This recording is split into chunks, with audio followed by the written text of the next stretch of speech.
I was trying to think of the perfect gift for Steve. And I came up with it, and I brought it with me today. And they wouldn't let me give it to him. It's a basketball-sized tumor. And they took it away to pathology. Damn it. I'm a collector of veterinarians, and I'm proud to say Steve is in my collection. He's actually the largest one in the collection. I'm also very proud to say that Steve is part of my family. I have a functional disfamily. Steve is my brother. He's just taller than the rest of the family. There are strange people in the family, but we are functional. We do very well.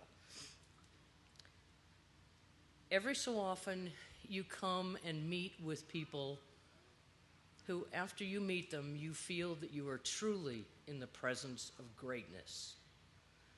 Over 30 years ago, I met Steve for the first time, and I looked up at him, and I realized I was in the presence of greatness. And I thought, what a wonderful chance meeting, until I realized it became a lifetime of meetings. My father came here with a dog, and he came in his blue jeans and his flannel shirt. Steve had no clue who he was, just a little strange man with lots of white hair and a dog that he loved. He gave my father the worst news he could ever hear, and he never took away his hope. And he gave him months that the dog did not have. And when all was said and done, my father came back and said to Steve, "What can I do for you? What do you need?" And I believe Steve said, "We have a lot of toys, but we can't keep a resident." And so we started funding. And every year, about Christmas time, during a football game on a Sunday, my father would call Steve and say, "How you fixed for money?" Of course, that was right after I called him from college saying, "Could you send me money?" And he continued to support. As a giver, we give because of relationships. That is a relationship. My father gave because of Steve and because he believed in what the people here do. It was unique. I think we funded the first part-time grief counselor. As Steve shook his head and said, "I'm not sure about this one."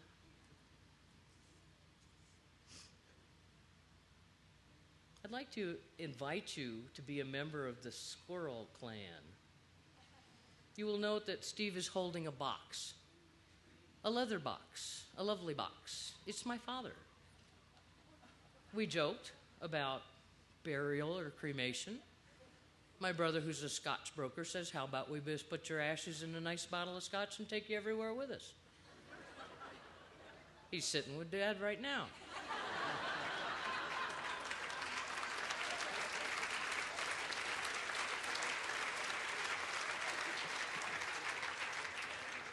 And I'm proud to say that part of the dog's in there too.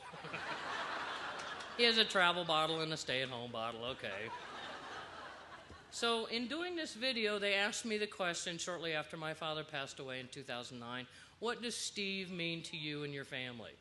So after I went through a whole box of Kleenex, I answered the question. He gave my father more time with his dogs. He gave my father more time with his life.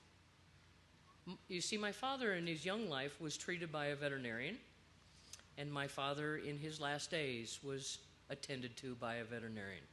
Steve allowed my father to come home and die with dignity in his home with his dogs and the rest of the family.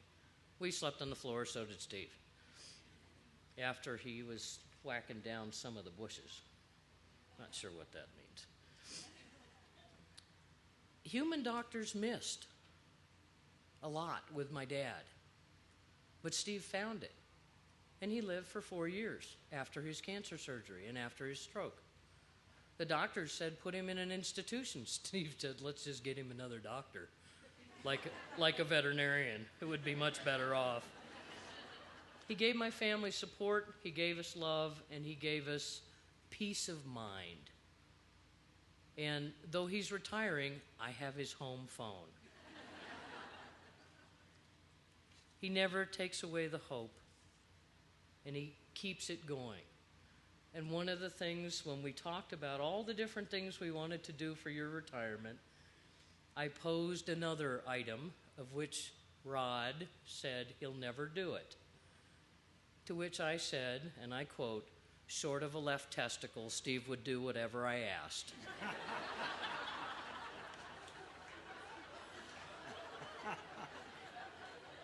Most of you have seen the lovely statue out front of my father and his dog Carrie and my dog Kinsey. In a short while, because he's still in the oven, will be a life-size statue of Steve with his hand on my father's shoulder.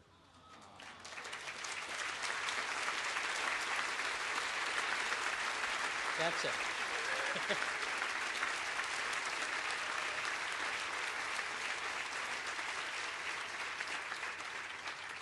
Steve did say no many times to the statue, and I said, please don't make my father stand out there by himself for the rest of eternity.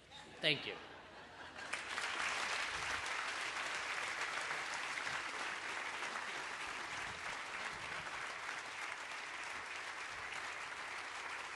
I started out, like many in this room, as a client. We had a dog in the limb spare program, and what we didn't realize, just like Nan said, that this was going to become a many-year friendship, 22 years and going. Well, after our dog went through the program and ultimately passed away, we got a puppy, and we named the puppy Withrow, a golden retriever, beautiful golden retriever who was not neutered. And soon there was a line for people who wanted to neuter Withrow.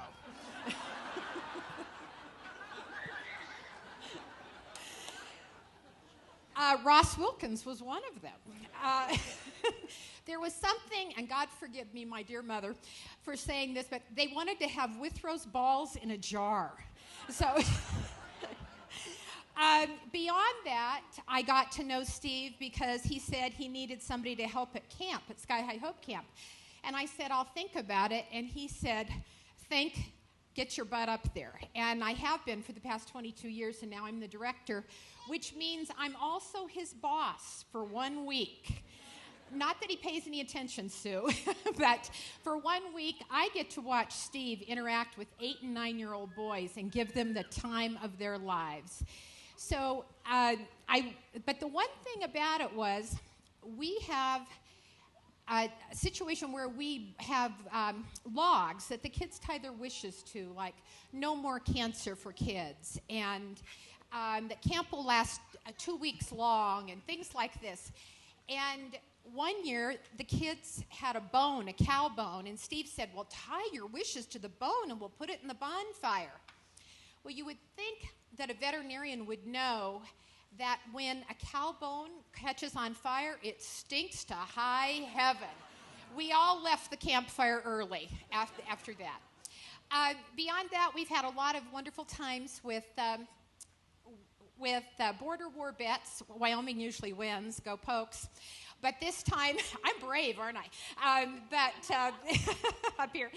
But I just am so proud to say that not only is Steve my dear, dear friend, but Sue and Palmer and Kate and their families, we are all one. And I wish the rest of you could see Steve not only as a veterinarian, but in action at Sky High Hope Camp. Because until there's a cure, there's camp.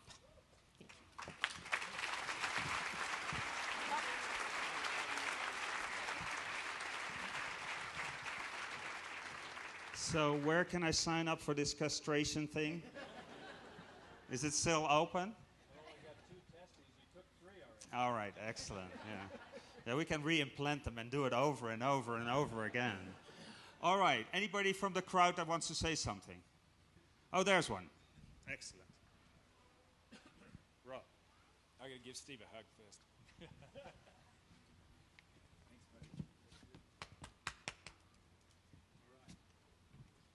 This won't hurt too much, Steve. It's a real pleasure. But those who dare to fail miserably can achieve greatly. That was John F. Kennedy, and you've given me a lot of his quotes.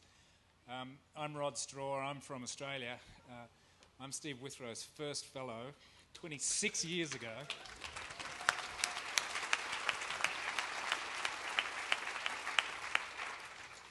That quote from JFK changed a little bit by Steve when I first met him. He said, this has got no reason to work, therefore it'll do great. And that was said when we did a surgery together. One thing about Steve and I is that we're actually blood brothers. And I think all the fellows are blood brothers, because name me a surgery that you haven't been covered in blood with Withrow. Because we had a dog that had a high-grade cancer. It was a cartilage cancer in the pelvis. Now, this is in 1986 or something, and nobody treated these things. So Steve had the vision to say, why not? And we operated on this dog. Halfway through it, Withrow said, this got no reason to work, therefore it'll do great. Angus Jensen. And that was the first hemipelvectomy done in a dog, and later we wrote a paper together with 7 dogs or something, and now it's a procedure in a textbook, and people around the world are doing it. It's the other thing I want to say before the goose honk.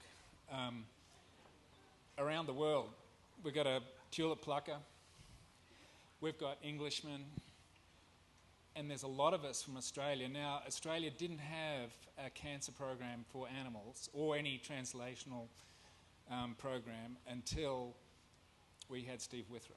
And now you've got 4 of us here today from Australia. We've got a program all across the country because Steve. Thanks, mate. There are thousands of dogs that have been treated at the Animal Cancer Center and at CSU before the day of the Animal Cancer Center. Thousands of dogs from which to choose. But there's one dog, a black and white Great Dane, that you will see in the lobby in a picture with retired General Norman Schwarzkopf. That dog is mine. That's Murphy, who had a limb spare for her left distal radial osteosarcoma. And Steve said, why not? And I said, holy crap. And so started an adventure. And Murphy had the opportunity to fly in a private jet with the dean, the director of development, the surgeon, and a few videographers. And no, her mother did not get to go, to make a video with the general up at his summer home in Telluride. 3 years into her first remission, Murphy developed a de novo tumor in her distal right tibia at the penetration site for her through-and-through pin when she had her TPLO surgery from the jig. And Steve said, why not? Let's try and kill this tumor in situ. And once again I said, holy crap.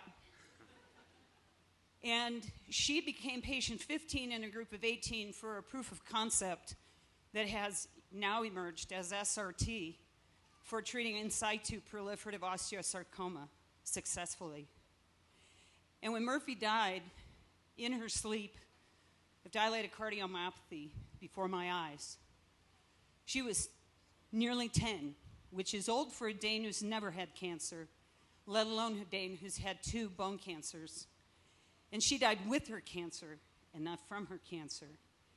And when I called Steve, the day that Murphy died, came out of a surgery, broke technique, I'll never forget this as long as I live, to talk to me on the phone. And when I asked him, what can I do for you? He said, can I have her leg? I don't have another bone graft out there that's as old as this one. Yeah, what do you say to that? Sure, Steve, that'd be great. And Murphy's leg, as far as I know, is still living upstairs in the corner office of the ACC to help teach and train hundreds of people who will now be those of us who are in practice now, our successors. And I'll never be able to say thank you enough for that. Fantastic.